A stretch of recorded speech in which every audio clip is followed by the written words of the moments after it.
कहाँ हमारी गलती हो रही है उसके लिए एक प्रसंग बता रही हूँ। हम सब तो चाहते हैं गुरु के नज़दीक जाना, गुरु जो चाहते हैं उसको जीवन में लाना चाहते हैं, और कहाँ कहाँ हमारी गलती होती है, किस तरह की गलती हो जाती है, उसके लिए एक प्रसंग बता रहे हैं। एक गुरु के शिष्य थे, आश्रम में रहते थे।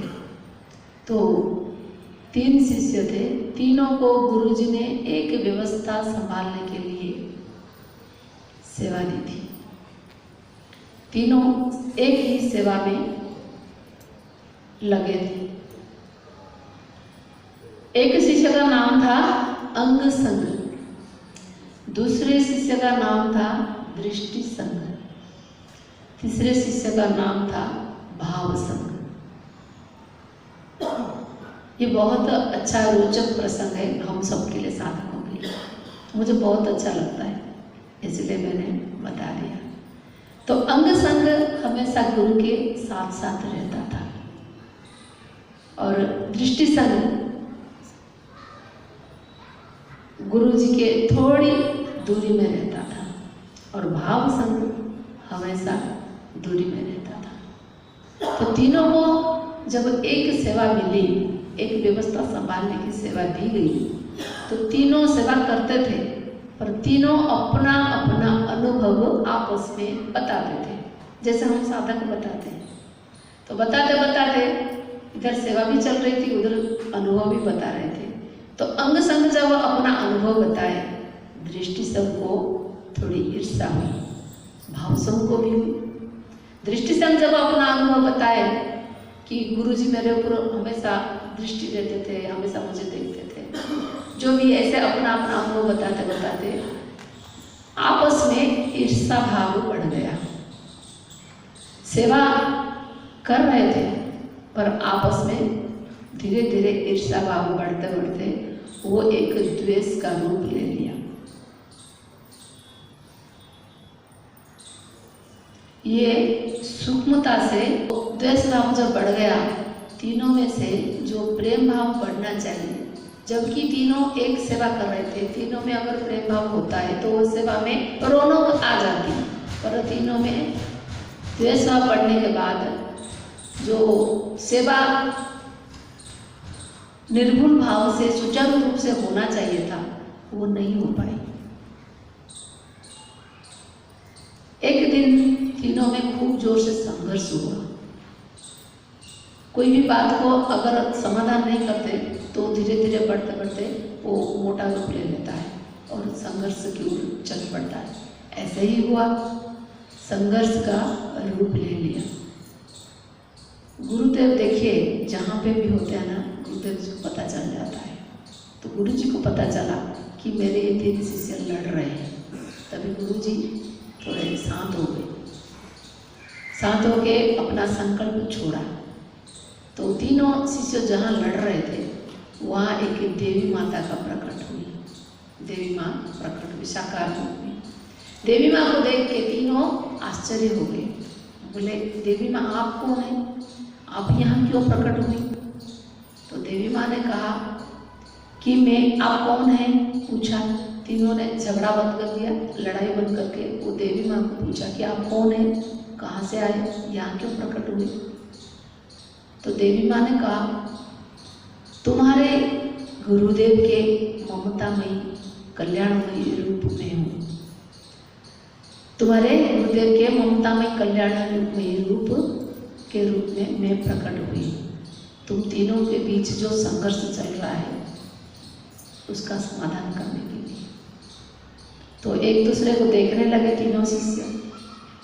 फिर अंग संग ने कहा कि माँ, आप न्याय करिए कि ये दृष्टि संग को गुरुजी हमेशा दृष्टि देते हैं, दृष्टि से उसको निहाल कर देते हैं। मैं जबकि पास में रहता हूँ, फिर भी मेरे ऊपर कभी कृपा दृष्टि नहीं बरसाते, मुझे कभी देखते तक नहीं, पर ये दृष्टि संग को देखते हैं। और ये जो भाव संग है, वो भाव संग हमेशा गुरु से दूर रहता है, फिर भी उसको उसकी चिंतन गुरुदेव करते हैं, उसके बारे में पूछते हैं, उसके बारे में बताते हैं। ये क्यों हो रहा है? ये मैं कैसे सहन करूं? तो दृष्टि संघ ने कहा कि माँ, ये मूर्खानंद अंग संघ को ये पता नहीं कि ये हमेशा गुरु के पास पास साथ साथ रहता है, उनकी आभा के अंदर ये रहता है और हम दूर रहते हैं। हम पर गुरुदेव दृष्टि डालते जरूर, पर कभी कभी वो दृष्टि ऐसे कोपमयी होती है कि संभालना मुश्किल हो जाता है और कभी कभी गुरुदेव देख के भी अनदेखा करके चले जाते हैं। और भाव संघ को तो गुरुदेव हमेशा याद रखते हैं।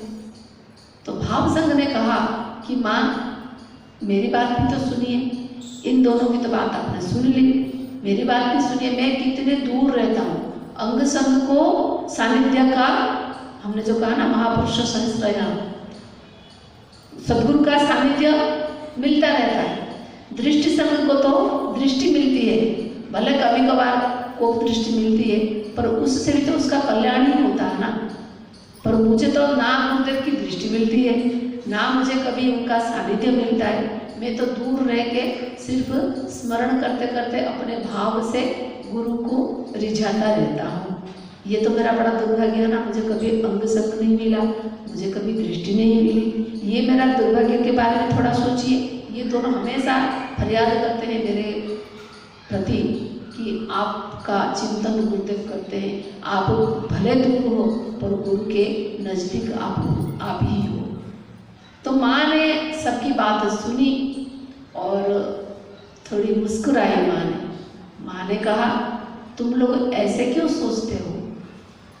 गुरु जैसे माँ के लिए उसका, अगर एक माँ के 10 बेटे हैं तो 10 बेटे के प्रति माँ का प्रेम, माँ का स्नेह, माँ की ममता कभी कम नहीं होती, 10 के लिए बराबर होती है। ऐसे ही गुरु के अगर लाख करोड़ शिष्य है तो सबके प्रति गुरुदेव का प्यार उतना ही होता है। आपकी दृष्टिकोण का भिन्नता के कारण आप लोग परेशान हो रहे हैं। तो माँ ने कहा कि अंग संग तुम नज़दीक रहते हो, पर कभी कभी तुम्हारे मन में अहंकार आ जाता है कि मैं गुरु का अंगद सेवक हूँ, तभी तुमको शांति नहीं मिलती। तुम्हारे मन में ये सवाल उठते हैं क्योंकि पूर्ण समर्पण तुम्हारा गुरु के प्रति नहीं है। फिर दृष्टि संघ को कहा कि दृष्टि संघ, तुम्हारे ऊपर गुरु जी दृष्टि डालते हैं। जब तुम अच्छे काम करते हो तभी तुम पर गुरु जी प्रेम दृष्टि से देखते हैं, जब तुम कहीं गड़बड़ करते हो तो गुरु जी को पता चल जाता है, इसीलिए गुरु जी थोड़ी कोपायमान दृष्टि से देखते हैं। तभी तुमको समझ जाना चाहिए कि मेरा तो कहीं ना कहीं गलती है, तभी मुझे आज गुरुदेव ने क्रोध से देखा। फिर भाव संघ को कहा कि भाव संघ, तुम ऐसे क्यों सोचते हो कि तुमको ना दृष्टि मिली ना सानिध्य मिला? तुम जहाँ पे भी रहते हो गुरु तुम्हारे ऊपर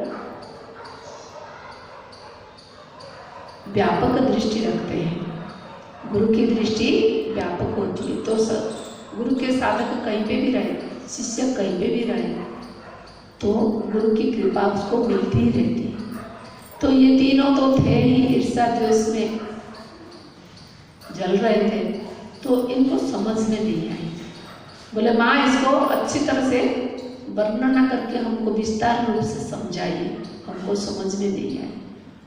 तभी माँ ने कहा कि गुरु करोड़ माँ के माँ होते हैं, और गुरु सिर्फ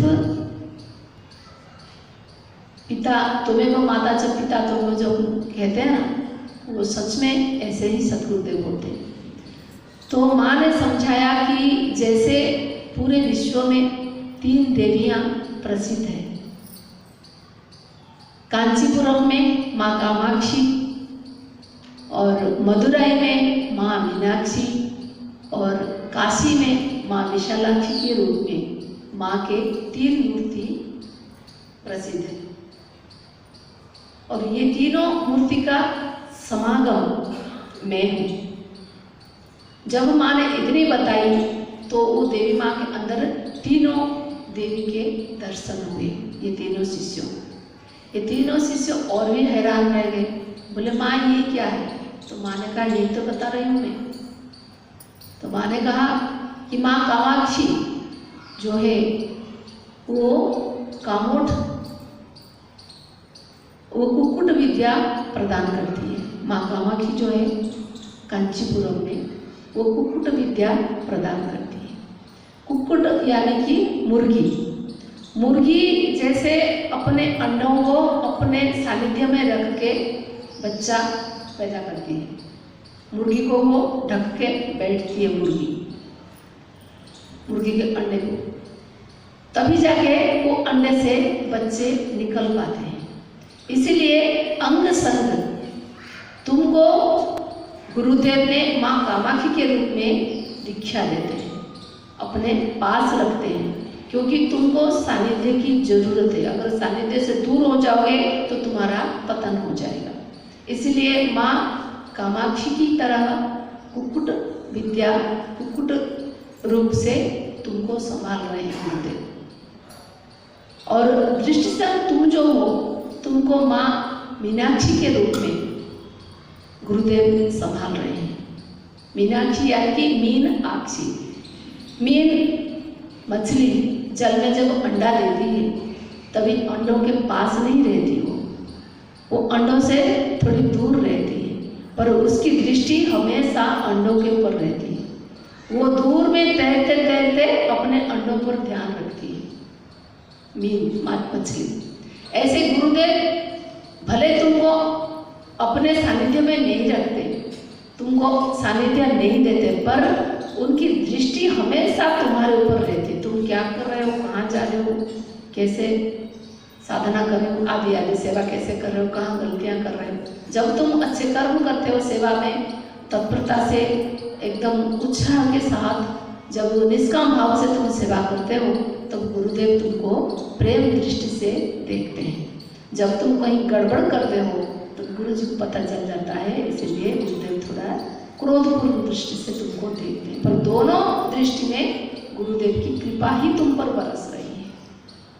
हम सबको पता है ना, हम कहीं गड़बड़ करके आते हैं तो बापूजी भी ये बताते हैं, तुम मेरे श्री चित्र के सामने बैठोगे तो वहीं से तुमको इतने बड़े बड़े आंख दिखाई देंगे, या सपने में गुरुदेव आके बड़े बड़े आंखें दिखाते हैं, ये हम सबका अनुभव है।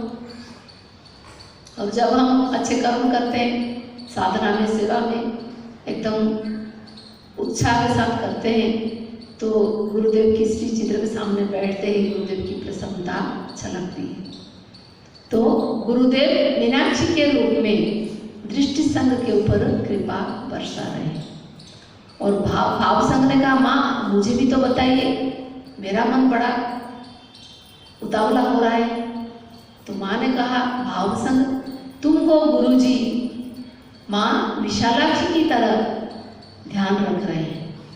माँ विशालाक्षी जो है काशी में जो रहती है, माँ विशालाक्षी, वो माँ विशालाक्षी अपने भक्तों को कामोठ दीक्षा देती है, यानी कि कछुए की तरह दीक्षा देती है। कछुआ जब अंडा देता है, मादा कछुआ अंडा देने के बाद वो ना उसके ऊपर दृष्टिपात करती है, ना उसको गर्माहट देती है। कछुआ तो बहुत दूर चली जाती है, मादा कछुआ, पर जहाँ पे भी रहे अंडों के प्रति उसके मन में ध्यान रहता है। और मन में जैसे जैसे कछुए के मन में जैसे जैसे भाव आता है अंडों के प्रति, अपने बच्चों के प्रति, उसी उसी भाव से अंडे पुष्ट होते हैं और उससे बच्चे निकलते हैं। ये सृष्टि कैसी है, भगवान की सृष्टि है। माँ तो सब, पर माएँ भी कैसे कैसे प्यार से बच्चों को पालती हैं, ये भी बड़ी विचित्र है। तो कामोठ दीक्षा देते हैं माँ विशालाक्षी की रूप से, कामोठ दीक्षा देते हैं भाव संग को। गुरु जी को जब शिष्य के प्रति भरोसा हो जाता है, विश्वास हो जाता है, तो उस शिष्य को पास में रखने की जरूरत नहीं होती है, क्योंकि भाव संग, दृष्टि संग और अंग संग के जैसा